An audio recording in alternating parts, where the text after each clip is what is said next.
नमस्कार. अडीचच्या बातमीपत्रात मी स्वाती पाटणकर आपलं स्वागत करते. सुरुवातीला एक नजर ठळक बातम्यांवर. दहशतवादाचा सामना करण्यासाठी सर्व जगाच्या एकत्रित प्रयत्नांची गरज असल्याचं बराक ओबामा यांचं प्रतिपादन. 3 दिवसांच्या यशस्वी भारत दौऱ्यानंतर बराक ओबामा सौदी अरेबियासाठी रवाना. भारतात गुंतवणुकीला मोठा वाव असून उद्योजकांना सर्वतोपरी सहकार्य करण्याची पंतप्रधान नरेंद्र मोदी यांची ग्वाही.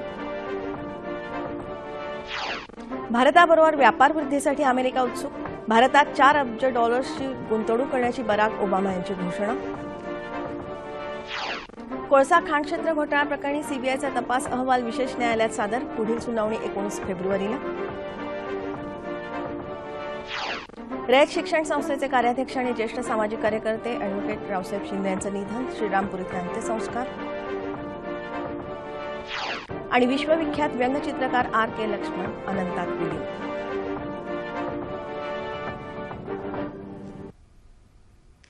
आणि आता सविस्तर वृत्त. जगात जिथे धार्मिक सहिष्णुता आणि आदरभाव नसतो तिथे हिंसाचार आणि दहशतीचा जन्म झाल्याचं आपल्याला दिसतं. त्यामुळे सर्व जगाने एकत्रित येऊन या विभाजनवादी शक्तीचा बिमोड करणं गरजेचं आहे असं मत अमेरिकेचे राष्ट्राध्यक्ष बराक ओबामा यांनी व्यक्त केलं. नवी दिल्लीत सिरी फोर्ट सभागृहात आज झालेल्या कार्यक्रमात ते बोलत होते. धार्मिक आणि सांस्कृतिक विविधता ही भारत आणि अमेरिकेसारख्या लोकशाहीची खरी ताकद आहे. भारतासारख्या देशात धार्मिक सहिष्णुता आणि समभाव असेल तरच हा देश प्रगतीपथावर यशस्वी वाटचाल करू शकेल असं प्रतिपादन ओबामा यांनी केलं. आपल्या भाषणात ओबामा यांनी विविध विषयांवर आपली मतं व्यक्त केली. प्रत्येक व्यक्तीला धर्म आणि विचारांचं घटनात्मक स्वातंत्र्य आहे. ते स्वातंत्र्य अबाधित ठेवणं ही सरकार आणि जनतेचीही जबाबदारी आहे. भारत आणि अमेरिका हे सर्वोत्तम भागीदार असल्याचं सांगत त्यांनी भारताला सर्व क्षेत्रात सहकार्य करण्याचं आश्वासन दिलं. भारताच्या स्वच्छ ऊर्जा कार्यक्रमाचं कौतुक करताना या क्षेत्रातही अमेरिका मदत करेल असं ओबामा म्हणाले. भारतानं दारिद्र्य निर्मूलनाबाबत जगासमोर आदर्श ठेवला आहे असंही ते म्हणाले. संयुक्त राष्ट्रसंघाच्या सुरक्षा परिषदेचं स्थायी सदस्यत्व भारताला मिळावं यासाठी अमेरिकेचा पाठिंबा आहे असंही ओबामा म्हणाले. अण्वस्त्ररहित जग निर्माण करण्याची सर्वांचीच जबाबदारी आहे असंही त्यांनी सांगितलं. ओबामा यांनी भाषणात सैन्यदलातल्या स्त्री शक्तीचा गौरवपूर्ण उल्लेख केला. ज्या देशातल्या महिला प्रगती करतात तो देश प्रगती करतो असं ओबामा म्हणाले. स्वामी विवेकानंदांनी जगाला योग आणि हिंदू धर्माची देणगी दिली असंही ओबामा म्हणाले. भारतातल्या युवा शक्तीचा आणि युवकांसमोर असलेल्या आदर्श व्यक्तिमत्वांचाही ओबामा यांनी उल्लेख केला. भाषणानंतर ओबामा यांनी नोबेल पुरस्कार विजेते सामाजिक कार्यकर्ते कैलाश सत्यार्थी यांची भेट घेतली. 3 दिवसांच्या यशस्वी भारत दौऱ्यानंतर बराक ओबामा सौदी अरेबियासाठी रवाना झाले. गुंतवणुकीसाठी अनुकूल वातावरण आणि अनेक संधी उपलब्ध असल्यामुळे भारत हा आशियातला गुंतवणुकीचं मोठं केंद्र बनलं आहे. त्यामुळे जागतिक अर्थव्यवस्थेला स्थैर्य प्राप्त करून देण्यात आगामी काळात भारत महत्त्वाची भूमिका बजावेल असा विश्वास पंतप्रधान नरेंद्र मोदी यांनी व्यक्त केला. पंतप्रधान नरेंद्र मोदी आणि अमेरिकेचे राष्ट्राध्यक्ष बराक ओबामा यांनी नवी दिल्लीत भारत अमेरिका व्यापार शिखर परिषदेला संयुक्तपणे संबोधित केलं. गुंतवणुकीसाठी योग्य वातावरण आणि उद्योगांना सहकार्य ही स्थिती कायम ठेवण्यासाठी भारतानं कौशल्य उत्पादन आणि वेग यावर भर दिला असल्याचं मोदी म्हणाले. जिस स्पर्धा में आज हम हैं और जिनके साथ हमारी सबसे ज्यादा स्पर्धा है, मुझे 3 बातों पर मेरा बल है: स्किल, स्केल एंड स्पीड. मैं स्किल पर बल देना चाहता हूं, मैं स्केल बहुत बड़ा करना चाहता हूं, मैं स्पीड और गति से जाना चाहता हूं. अमेरिका सुद्धा भारतात गुंतवणूक करण्यासाठी उत्सुक असल्याचं सांगत बराक ओबामा यांनी मोदी यांच्या कार्याचा गौरव केला. ओबामा यांनी यावेळी भारतात $4 अब्ज एवढ्या गुंतवणुकीची घोषणा केली. अमेरिका भारत यांच्या दरम्यानच्या गुंतवणुकीत गेल्या 6 महिन्यात 50% वाढ झाली असून हा परस्पर व्यापार 100 अब्जांवरून $500 अब्ज वर नेण्याचा संकल्प दोन्ही नेत्यांनी यावेळी केला.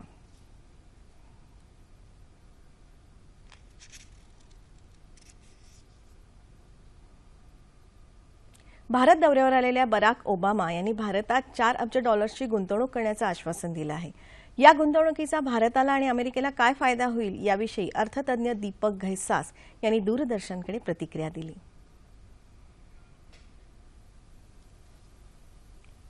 अशा जेव्हा राष्ट्रप्रमुखांच्या भेटी होतात देशांना त्याच्या वेळेला अशा घोषणा करण्याची एक प्रथा आहे. त्यामुळे त्याच्यामध्ये सबस्टन्स किती आहे आणि एक देखावा किती आहे हे दोन्ही गोष्टी बघायला लागतात. मुळात आपल्याला हे लक्षात घ्यायला पाहिजे की अमेरिकेत जेवढे इम्पोर्ट्स होतात त्याच्या फक्त 2% इम्पोर्ट भारतात होतात आणि अमेरिकेच्या एक्सपोर्ट्स पैकी फक्त 1% एक्सपोर्ट हा अमेरिकेतून भारतात होतो. त्यामुळे तो ट्रेड वाढवणं अतिशय जरुरी आहे. एकंदर ट्रेड हा $100 बिलियन आहे आणि चायना बरोबरचा $560 बिलियन आहे. त्यामुळे खूप त्याच्यामध्ये स्कोप आहे आणि त्याच्याकरता दोन्ही देशांमध्ये इन्व्हेस्टमेंट होणं किंवा गुंतवणूक होणं हे अत्यंत महत्वाचं आहे. आणि त्या दृष्टीने ते $4 बिलियन कडे बघायला पाहिजे. आणि त्या $4 बिलियनचे डॉलरचे साधारण 3 प्रकार होतात की त्याच्यामध्ये $1 बिलियन हे अमेरिकन एक्झिम बँक जी आहे ती अमेरिकन उद्योगांना भारतात एक्सपोर्ट करण्यासाठी प्रोत्साहन देण्याकरता म्हणून पैसा अवेलेबल करून देणार आहे. त्यामुळे तो पैसा साधारण अमेरिकेच्या उत्पादकांमध्ये की ज्यांना भारतामध्ये निर्यात करायची मालाची त्यांच्याकरता वापरला जाईल. दुसरा जो $1 बिलियन आहे तो त्यांच्याकडे एक ओव्हरसीज प्रायव्हेट इन्व्हेस्टमेंट कॉर्पोरेशन आहे आणि ती कॉर्पोरेशन ही भारतातल्या लहान उद्योगांना किंवा लघु आणि मध्यम प्रकारच्या उद्योगांना पैसा कर्जा रूपाने देणार आहे की जेणेकरून एसएमई सेक्टर भारतामध्ये आहे की ज्यांना नॉर्मली बँकांमधनं आणि इतर फंडिंग एजन्सीकडनं पैसा मिळणं कठीण असतं अशा एसएमई सेक्टर करता किंवा उत्पादकांकरता हे $1 बिलियन साधारण 6,000 कोटी रुपये एवढं लोन अवेलेबल होणार आहे.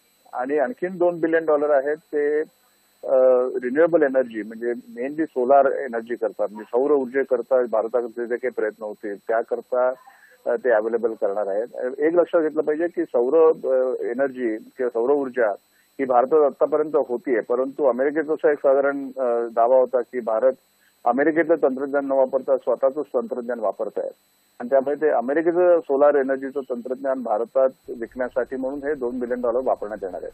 जे भारताला थोडाफार फायदा होईल पण त्याचा तेवढाच किंवा थोडा जास्त फायदा हा अमेरिकन इंडस्ट्री करता होईल असा एक अंदाज त्यामुळे या $4 बिलियन संदर्भात व्यक्त केला जातो. पंतप्रधान नरेंद्र मोदी आणि अमेरिकेचे राष्ट्राध्यक्ष बराक ओबामा आज आकाशवाणीच्या मन की बात या कार्यक्रमाद्वारे एकाच मंचावर आपले विचार व्यक्त करणार आहेत. आकाशवाणीच्या सर्व वाहिन्यांवरून रात्री 8 वाजता हा कार्यक्रम प्रक्षेपित केला जाणार आहे. प्रादेशिक वाहिन्यांवर याच कार्यक्रमाचं पुनर्प्रक्षेपण उद्या सकाळी 9 वाजता केलं जाईल. गेल्या वर्षी ऑक्टोबरपासून पंतप्रधान नरेंद्र मोदी आकाशवाणीवरून मन की बात या कार्यक्रमाद्वारे दर महिन्याला राष्ट्राला संबोधित करत आहेत. आजच्या मन की बात कार्यक्रमाचं प्रक्षेपण दूरदर्शनवरूनही करण्यात येणार आहे. कोळसा खाण क्षेत्र वितरण घोटाळ्याचा तपास अहवाल आज सीबीआयनं एका सीलबंद लिफाफ्यात दिल्ली न्यायालयात सादर केला. या प्रकरणी माजी कोळसा सचिव पीसी पारख, उद्योगपती कुमार मंगलम बिर्ला आणि इतरांचा कथित सहभाग असल्याचा आरोप आहे. या प्रकरणी ज्या व्यक्तीचे जबाब नोंदवले ते जबाबही लवकरच न्यायालयात सादर केले जातील असं सीबीआयच्या वकिलांनी न्यायालयात सांगितलं. या घोटाळ्याचा तपास पूर्ण होईपर्यंत अहवालाचा लिफाफा उघडू नये अशी विनंती सीबीआयनं न्यायालयाला केली. या घोटाळ्याप्रकरणी माजी पंतप्रधान आणि तत्कालीन कोळसा मंत्री डॉक्टर मनमोहन सिंग यांचाही जबाब नोंदवावा असे आदेश न्यायालयानं सीबीआयला दिले होते. या आदेशाचं पालन केल्याचं सीबीआयचे वकील व्ही.के. शर्मा यांनी सांगितलं. सध्या सुरू असलेला तपास पूर्ण व्हायला 2 आठवडे लागतील असं सीबीआयनं सांगितलं. पुढचा अहवाल 19 फेब्रुवारीला सादर करण्याचे आदेश न्यायालयानं दिले. न्यायालयाच्या आदेशानंतर सीबीआयनं मनमोहन सिंग, कुमार मंगलम बिर्ला, सिंग यांचे खासगी सचिव आणि इतर अधिकाऱ्यांचे जबाब नोंदवले आहेत. 2005 साली हिंदाल्को कंपनीला ओरिसातल्या तालविरा इथल्या कोळसा खाणीचा ठेका देताना गैरव्यवहार झाल्याचा आरोप ठेवण्यात आला आहे. उत्पादन क्षेत्रात सकारात्मक चित्र असल्यानं चालू आर्थिक वर्षात वित्तीय तूट कमी करण्याचं उद्दिष्ट पूर्ण होईल असा विश्वास केंद्रीय वित्तमंत्री अरुण जेटली यांनी व्यक्त केला. उत्पादन क्षेत्राची वाढ मंदावल्यानं महसुलाचं उद्दिष्ट गाठण्याचं आव्हान सरकारपुढे आहे. मात्र उत्पादन क्षेत्रानं सध्या उभारी घेतल्यानं हे आव्हान पेलता येईल असं जेटली म्हणाले. ते आज नवी दिल्लीत वार्ताहरांशी बोलत होते. चालू आर्थिक वर्षात वित्तीय तूट सकल राष्ट्रीय उत्पन्नाच्या 4.1% राहील असा अंदाज सरकारनं व्यक्त केला आहे. परदेशी गुंतवणूकदार संस्था आणि किरकोळ गुंतवणूकदारांनी भांडवलाचा ओघ कायम ठेवल्यानं मुंबई शेअर बाजारात आजही उत्साह आहे. आज सकाळी निर्देशांक 177 अंकांनी वधारून 29,456 अंकांच्या विक्रमी टप्प्यावर पोहोचला तर राष्ट्रीय शेअर बाजाराचा निफ्टीही 42 अंकांनी वधारून 8,878 अंकांवर पोहोचला. युरोपियन बँकांनी प्रोत्साहन पॅकेज जाहीर केल्यापासून बाजारात तेजी आहे. गेल्या 7 सत्रात निर्देशांकानं 1,932 अंकांची वाढ नोंदवली आहे. कालच्या सुट्टीनंतर आज बाजार नव्या उच्चांकासह उघडला. पहिल्या उसळीनंतर निर्देशांकाची वाढ किंचित मंदावली. 11:30 वाजता निर्देशांक 85 अंकांनी वर होता. चलन बाजारात आज सकाळपासून चढ-उतार सुरू होते. सकाळी रुपयाचा दर डॉलरच्या तुलनेत सावरला. सकाळच्या सत्रात रुपयाचं मूल्य प्रति डॉलर 61 रुपये 42 पैसे इतकं झालं आहे. गेल्या अनेक वर्षांपासून राज्यात दरवर्षी भेडसावणाऱ्या दुष्काळी परिस्थितीच्या पार्श्वभूमीवर राज्यात पडणाऱ्या पावसाचा थेंब न थेंब जमिनीत जिरवण्याच्या उद्देशानं राज्य सरकारनं जलयुक्त शिवार अभियान ही महत्वाकांक्षी मोहीम हाती घेतली आहे. जलयुक्त शिवार या अभियानाअंतर्गत पाणलोट विकासाची कामं, साखळी सिमेंट बंधाऱ्यांची रुंदी आणि खोली वाढवणं, जुन्या संरचनांचं पुनरुज्जीवन, कोल्हापूर पद्धतीच्या आणि साठवण बंधाऱ्यांची दुरुस्ती, पाझर आणि लघुसिंचन तलावांची क्षमता वृद्धी तसंच सध्या अस्तित्वात असलेल्या तलाव आणि नाल्यांमधला गाळ काढणं अशा कामांचा समावेश आहे. जलयुक्त शिवार अभियानामुळे ग्रामीण भागात पुन्हा समृद्धीचं नवं पर्व सुरू होईल असा विश्वास पुणे जिल्ह्याचे पालकमंत्री गिरीश बापट यांनी काल हवेली तालुक्यात या अभियानाचा शुभारंभ करताना व्यक्त केला. औरंगाबाद तालुक्यातल्या शरणापूर इथं जिल्ह्याचे पालकमंत्री रामदास कदम यांनी या अभियानाचा शुभारंभ केला. अनेक वर्षांपासून ज्या गावांना टँकरनं पाणी पुरवठा करावा लागतो अशी बहुतांश गावं या अभियानामुळे टँकरमुक्त होतील असा विश्वास त्यांनी यावेळी व्यक्त केला. धुळे जिल्ह्याचे पालकमंत्री दादाजी भुसे यांनी हिंगणे इथं वनतलावाचं भूमिपूजन करून या अभियानाला प्रारंभ केला. पावसाच्या पाण्याची साठवण करून शिवार जलयुक्त केलं तर शेतीमध्ये मोठ्या प्रमाणावर रोजगार निर्मिती होऊ शकेल असं मत भुसे यांनी यावेळी व्यक्त केलं. शाश्वत शेती आणि निरंतर पाण्यासाठी राज्य सरकारनं हाती घेतलेल्या या अभियानामुळे ग्रामीण भागाचा कायापालट होईल असा विश्वास बीड जिल्हा पालकमंत्री पंकजा मुंडे यांनी व्यक्त केला. ठिबक सिंचनासारख्या योजना राबवून पाण्याचा गैरवापर टाळण्यासाठी शेतकऱ्यांनी कसोशीनं प्रयत्न करावा असं आवाहन कोल्हापूर जिल्ह्याचे पालकमंत्री चंद्रकांत पाटील यांनी केलं. पाण्याचा प्रत्येक थेंब वाचवण्यासाठी शासनानं सुरू केलेल्या जलयुक्त शिवार अभियानात लोकांचा सक्रिय सहभाग आवश्यक आहे असं मत सोलापूर जिल्ह्याचे पालकमंत्री विजय देशमुख यांनी व्यक्त केलं.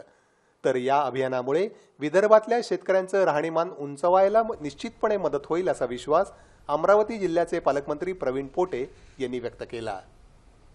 भविष्याचा विचार करून जलयुक्त शिवार अभियानातून गावं जलसंपन्न करण्याचा राज्य सरकारचा निर्धार आहे. पावसाचे दिवस वगळता पाण्याचा सतत तुटवडा भासणाऱ्या पांगारी गावातल्या ग्रामस्थांनी श्रमदानातून बंधारे उभारण्याची कल्पना प्रत्यक्षात साकारली आणि एकाऐवजी दुबार पीक घेण्याचं स्वप्नही आपसुकच साकारलं. त्याचा हा वृत्तांत. पुण्यापासून 75 किलोमीटर अंतरावर डोंगराळ भागात वसलेलं हे पांगारी गाव. पावसाळ्यात इथं 3000 मिलीमीटर पाऊस पडतो. मात्र जमिनीला उतार असल्यामुळे पाणी वाहून जातं. सिमेंटचे बंधारे टिकतच नाहीत. म्हणून गावकऱ्यांनी ग्रामसभा घेऊन वनराई पद्धतीचे बंधारे बांधायचा निर्णय घेतला. 400 पोती वापरून 1.5 मीटर उंचीचा आणि 12 मीटर लांबीचा बंधारा बांधून 1 लाख लिटर पाणी अडवता आलं. दुसरा बंधारा 19 मीटर लांबीचा असून उंची 1.30 मीटर इतकी आहे.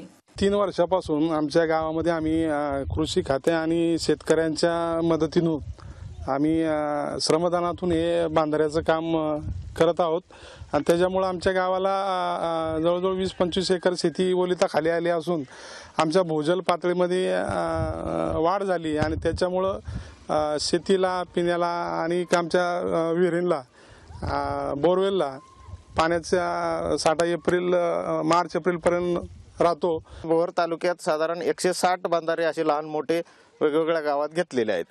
तर या बंधाऱ्यासाठी जो खर्च आहे तर यामध्ये या गावकऱ्यांनी सर्वांनी मिळून श्रमदान केलं आणि याच्यासाठी जे लागणारे सिमेंटच्या गोण्या आहेत रिकाम्या, तर या गोण्या आम्ही स्वयंसेवी संस्थेला विनंती करून त्यांच्याकडून या उपलब्ध करून घेतल्या आणि या गावकऱ्यांनी श्रमदान करून असे या गावात 4 ते 5 बंधारे बांधलेले आहेत. या बंधाऱ्यामुळे गहू, हरभरा, मका, भाजीपाला अशी पिकं इथे घेतली जातात. वर्षात एकदा पीक घेणारे शेतकरी या बंधाऱ्यांमुळे दुबार पिकं घेऊ लागलेत. श्रमदानाच्या माध्यमातून या मेहनती ग्रामस्थांनी इतर गावांसमोर एक आदर्श निर्माण केला आहे. अमरावती पोलीस आयुक्तालयात नव्यानं सुरू करण्यात आलेल्या नागरी सुविधा केंद्राचं उद्घाटन पालकमंत्री प्रवीण पोटे यांच्या हस्ते काल झालं. नागरी सुविधा केंद्रात पारपत्र, चारित्र्य प्रमाणपत्र, खाद्य परवाना, शस्त्र परवाना आणि आवक जावक नोंद असे विविध विभाग अंतर्गत आहेत. पारपत्रासाठी लागणारी कागदपत्र, चारित्र्य प्रमाणपत्र तसंच शस्त्र आणि खाद्य परवाना मिळवण्यासाठी सादर करावयाची कागदपत्र इत्यादी माहिती नागरिकांना उपलब्ध व्हावी या उद्देशानं एक खिडकी योजनेअंतर्गत हे केंद्र सुरू करण्यात आलं आहे. नागरी सुविधा केंद्रामुळे नागरिकांच्या वेळेची बचत होऊन विविध सेवा अधिक कार्यक्षमपणे मिळणार आहेत.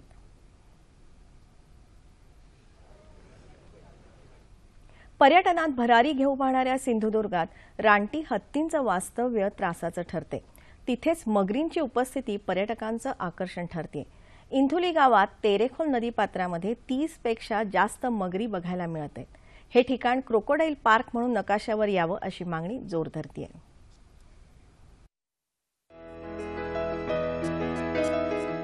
सिंधुदुर्गच्या सावंतवाडी तालुक्यातील इंशुली गावातील तेरेखोल नदीपात्रात सध्या महाकाय मगरी दर्शन देऊ लागल्या आहेत. गेल्या 4 वर्षांपासून केव्हा तरी एखादी मगर या ठिकाणी दिसत असे.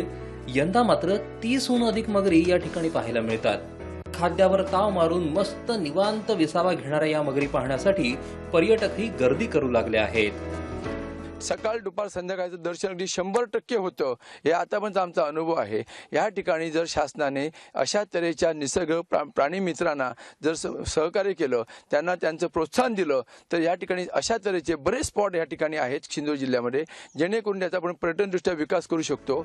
इंशुली गावातील रामचंद्र चराटकर या युवकाने घातलेल्या शेळीला साथ देत मगरी किनाऱ्याच्या दिशेने धाव घेऊन आपलं खाद्य घेऊन जातात. या मगरींनी या पाण्यातून जाणाऱ्या कोणत्याही प्राण्यांवर हल्ला केल्याची घटना घडलेली नाही. वन विभाग आणि पर्यटन विभागानं सहकार्य केलं तर या भागात मगर उद्यान अर्थात क्रोकोडाईल पार्क उभारून एक चांगलं पर्यटन स्थळ म्हणून विकास करता येईल असा विश्वास स्थानिक ग्रामवासी व्यक्त करतायत. मी जर सिटी मारली तर रस्ते येतात, इतर कोणी सिटी मारली तर येत नाही. आणि इथे दर रविवारचे पर्यटक इथे येतात बघायला मगरी बघण्यासाठी. त्यामुळे ही जागा पर्यटनासाठी व्हावी अशी माझी एक इच्छा आहे. तर इथे त्या मगरींचा कोणाला त्रास होत नाही. आजपर्यंत डिस्कवरी सारख्या चॅनलमध्येच मगरी मोठ्या मोठ्या पाहायला मिळतात, पण प्रत्यक्ष मगरींची शाळा या ठिकाणी पर्यटकांना परवडणं ठरणार आहे. त्यामुळे शासनाने हा स्थळ डेव्हलप करण्याच्या दृष्टीने प्रयत्न करणे गरजेचं आहे. विकास तोही निसर्गाची जपणूक करत झालेला हा केव्हाही स्वागतार्हच. इथं क्रोकोडाईल पार्क झालं तर पर्यटकांचा ओघ वाढेल, पर्यायानं रोजगार निर्माण होईल अशी अपेक्षा स्थानिक व्यक्त करतायत. ऑस्ट्रेलियन खुल्या टेनिस स्पर्धेत फेडरर पाठोपाठ आता राफेल नडालचं आव्हानही संपुष्टात आलंय. आज झालेल्या उपांत्यपूर्व लढतीत टॉमस बर्डिसनं नडालचा 6-2, 6-0, 7-6 अशा सरळ सेटमध्ये पराभव करून उपांत्य फेरीत प्रवेश केला. उपांत्यपूर्व फेरीत आज पुरुष एकेरी गटात ब्रिटनचा अँडी मरे आणि ऑस्ट्रेलियाचा निक किर्गियस यांच्यात आज लढत होणार आहे. महिला एकेरीच्या उपांत्य फेरीत रशियाची मारिया शारापोव्हा आणि कॅनडाच्या युजिनी बुचार्ट यांच्यात लढत होत आहे. सेरेना विल्यम्सनं यंदाही उपांत्यपूर्व फेरी गाठली आहे. या स्पर्धेचं अजिंक्यपद 2दा पटकावलेल्या व्हिक्टोरिया अंझारेकाचं आव्हान मात्र संपुष्टात आलं आहे. भारताची सानिया मिर्झा आणि लिएंडर पेस यांनी आपापल्या साथीदारांसह मिश्र दुहेरीच्या उपांत्यपूर्व फेरीत धडक मारली आहे. अहमदनगर जिल्ह्यातली ज्येष्ठ कायदेपंडित, पुरोगामी साहित्यिक आणि रयत शिक्षण संस्थेचे अध्यक्ष अॅडव्होकेट रावसाहेब शिंदे यांचं काल रात्री पुणे इथे हृदयविकारानं निधन झालं. ते 86 वर्षांचे होते. रयत शिक्षण संस्थेसह विविध सामाजिक शैक्षणिक संस्थांच्या उभारणीमध्ये त्यांचं मोलाचं योगदान होतं. त्यांच्या कार्यकर्तृत्वाबद्दल राज्यातील विविध संस्थांनी त्यांचा यथोचित गौरव केला होता. रावसाहेब शिंदे यांच्या जीवनकार्याबद्दल राज्याचे माजी मंत्री बाळासाहेब थोरात यांनी दूरदर्शनला माहिती दिली आहे.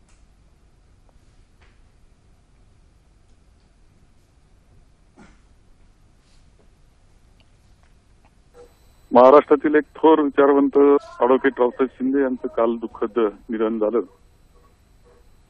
तर जे रयत शिक्षण संस्थेचे ते कार्याध्यक्ष होते, इंडियन लॉ सोसायटीचे अध्यक्ष म्हणून ते आता काम पाहत होते. तर त्यापेक्षाही त्यांचं जे व्यक्तिमत्व आहे त्या ज्या परिस्थितीतून घडलं त्याला महत्व मला जास्त वाटतं.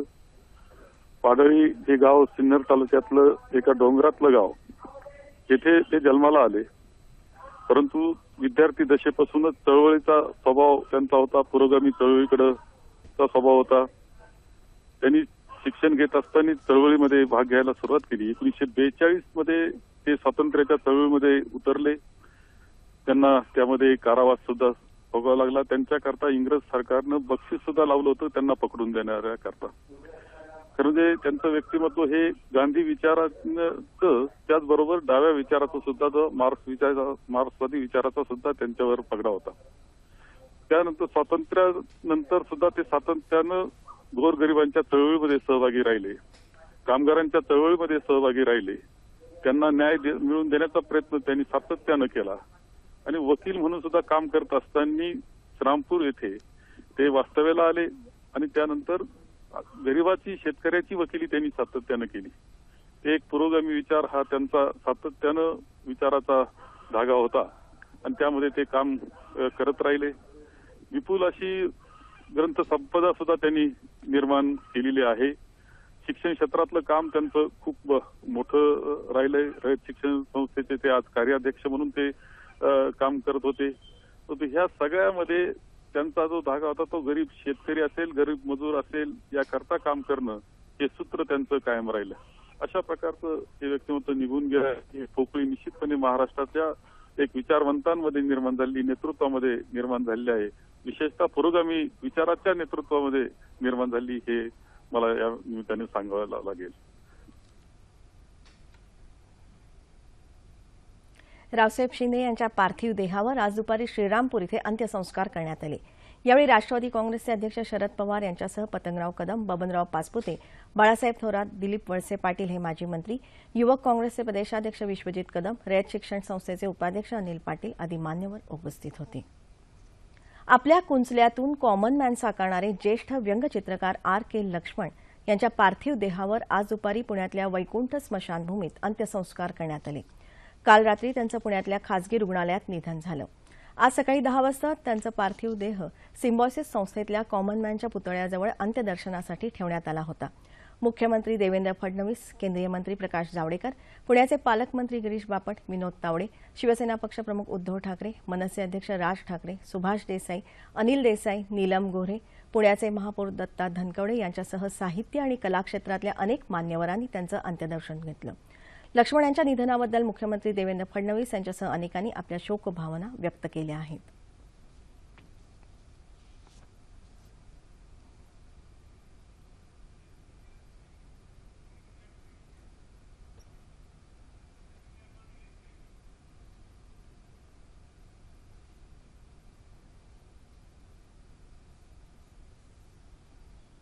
जरी R.K. लक्ष्मण साहेब गेले असले तरी तयार केलेला जो कॉमन मॅन आहे तो मात्र या जगाच्या शेवटपर्यंत जिवंत राहील आणि तो कॉमन मॅन संपूर्ण शासकीय, राजकीय आणि सामाजिक व्यवस्थेला नेहमीच एका अंकुशाप्रमाणे भासत राहील हा विश्वास मी या निमित्ताने व्यक्त करतो.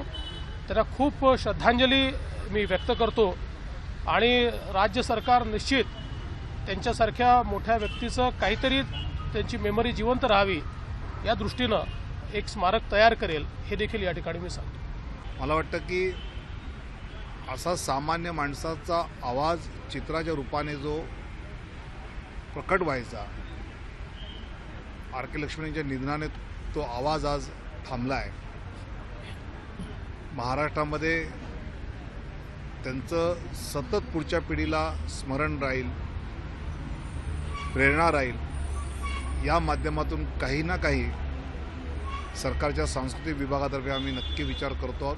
मला असं वाटतं कुंचल्याचा अखेरचा सम्राट आपल्यातून गेलेला आहे. बाळासाहेब आणि R.K. लक्ष्मण यांचे ऋणानुबंध हे सर्वांना माहिती आहे. दोघांचीही कारकीर्द एकाच वेळेला आणि फ्री प्रेसमधूनच सुरू झाली होती. सर्वांना आठवत असेल की एक 2-3 वर्षापूर्वी, 3 वर्ष मला वाटतं 2011, बाळासाहेब मुद्दामून लक्ष्मणजींना भेटायला इथे आले होते. तो एक हृदयस्पर्शी असा क्षण होता, अविस्मरणीय असा क्षण होता. दोघेही एकमेकाचे चाहते, व्यंगचित्रकार असल्यामुळे एकमेकाचे चाहते. पण एक नक्की की बाळासाहेब आणि लक्ष्मण हे कुंचल्याचे सम्राट होते आणि असे सम्राट आता पुन्हा होणे नाही. तर मला एवढंच आता म्हणून वाटतं की कॉमन मॅनची मूर्ती तयार करण्याकरता अनकॉमन माणसाची गरज होती आणि R.K. लक्ष्मण हे अनेकरित्या अनकॉमन होते. म्हणजे त्यांच्या हातात कला तर होतीच, उत्तम कॅरिकेचर्स करायचे, पण त्याही पलीकडे प्रत्येक पर्सनॅलिटीला समजावून त्याचे कॅरिकेचर्स करायला फार क्वचित असे देशामध्येच काय पण देशाच्या बाहेरचे पण फार कमी कार्टूनिस्ट होते. मैत्रीचा एक सगळ्यात महत्त्वाचा भाग आमच्या दोघांची मध्ये माझ्या विनंतीमुळं त्यांनी गेले 54-55 वर्ष जे कॉमन मॅनचं कार्टून काढत होते त्याचा पुतळा सिम्बायसिसला करायला त्यांनी परवानगी दिली आणि मला खरोखर आनंद वाटला की 9 फुटी ब्रॉन्झचा पुतळा एका कार्टूनचा कॉमन मॅनचा हा जो आम्ही सिम्बायसिसच्या प्रांगणामध्ये बसवलेला आहे हा जगामधला कदाचित सर्वात मोठा कार्टूनचा पुतळा असू शकतो. हवामान. येत्या 24 तासात राज्यात हवामान प्रामुख्याने कोरडं राहील असा हवामान विभागाचा अंदाज आहे.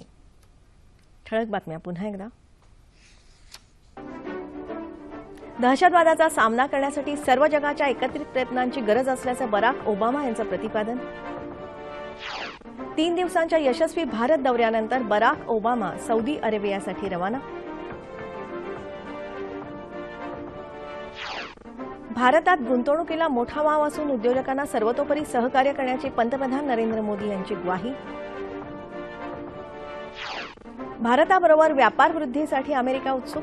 भारतात $4 अब्ज ची गुंतवणूक करण्याची बराक ओबामा यांची घोषणा. कोळसा खाण क्षेत्र घोटाळा प्रकरणी सीबीआयचा तपास अहवाल विशेष न्यायालयात सादर. पुढील सुनावणी 19 फेब्रुवारीला. रयत शिक्षण संस्थेचे कार्याध्यक्ष आणि ज्येष्ठ सामाजिक कार्यकर्ते अॅडव्होकेट रावसाहेब शिंदे यांचं निधन. श्रीरामपूर इथे अंत्यसंस्कार. आणि विश्वविख्यात व्यंगचित्रकार R.K. लक्ष्मण अनंतात विलीन.